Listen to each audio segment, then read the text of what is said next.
MLA-তকৈ MP বহুত সন্মানপূৰ্বক, কাৰণ এজন MLA এটা সমষ্টি চাই, এজন MP-য়ে 10টা সমষ্টি চাই।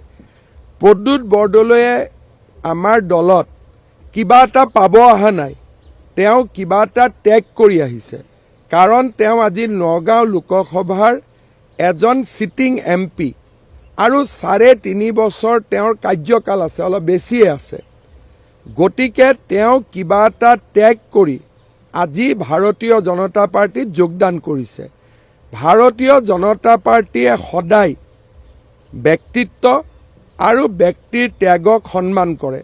সেইকাৰণে মই ভাবোঁ যে প্ৰদ্যুৎ বৰদলৈ ডাঙৰীয়াক বিজেপিৰ সকলো কাৰ্যকৰ্তাই সহযোগিতা কৰি কোনো এটা সমষ্টিত প্ৰাৰ্থিত্ব পালে তেখেতক বিজয়ী কৰোৱাৰ দায়িত্ব বহন কৰিব লাগে। কাৰণ মই বাৰে বাৰে কৈছোঁ, তেওঁ বিজেপিত একো ল'ব অহা নাই, তেওঁ কিবা এটা ত্যাগ কৰি বিজেপিত আহিছে। আমি যেতিয়া বিজেপিত আহিছিলোঁ, আমি একো ত্যাগ কৰি অহা নাছিলোঁ, কাৰণ তেতিয়া MLA-শ্বিপ মোৰ 2 মাহ আছিলে বা 3 মাহ আছিলে। আমি বিজেপিত ত্যাগ কৰি অহা নাছিলোঁ।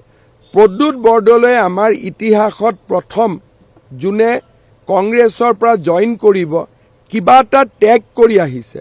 3.5 বছৰৰ তেওঁৰ এটা লোকসভাত টেনিউৰ আছে আৰু নগাঁৱত তেওঁ অহাবাৰো জিকিব পাৰিলেহেঁতেন, কাৰণ নগাঁৱত আমি কেতিয়াও নিজিকো। গতিকে তেওঁ ৰাজনৈতিক জীৱনৰ এটা ডাঙৰ ত্যাগ কৰি ভাৰতীয় জনতা পাৰ্টিত আহিছে। কোনোবাই যদি ভাবে তেওঁ কিবা ল'ব আহিছে, ভুল কথা। আমি হয়তো ল'ব আহিছিলোঁ, কিন্তু প্ৰদ্যুৎ বৰদলৈ ডাঙৰীয়াই কিবা এটা এৰি আহিছে। গতিকে আমাৰ কাৰ্যকৰ্তাসকলৰ এইটো দায়িত্ব যে আমি প্ৰদ্যুৎ বৰদলৈ ডাঙৰীয়াক দলৰ মজিয়ালৈ আদৰণি জনাম আৰু যদি আমাৰ ৰাষ্ট্ৰীয় নেতৃত্বই তেওঁক বিধানসভাত ছিট দিয়ে, তেতিয়াহ'লে তেওঁক সকলোৱে আমি একেলগে লগ হৈ জিকাব লাগিব।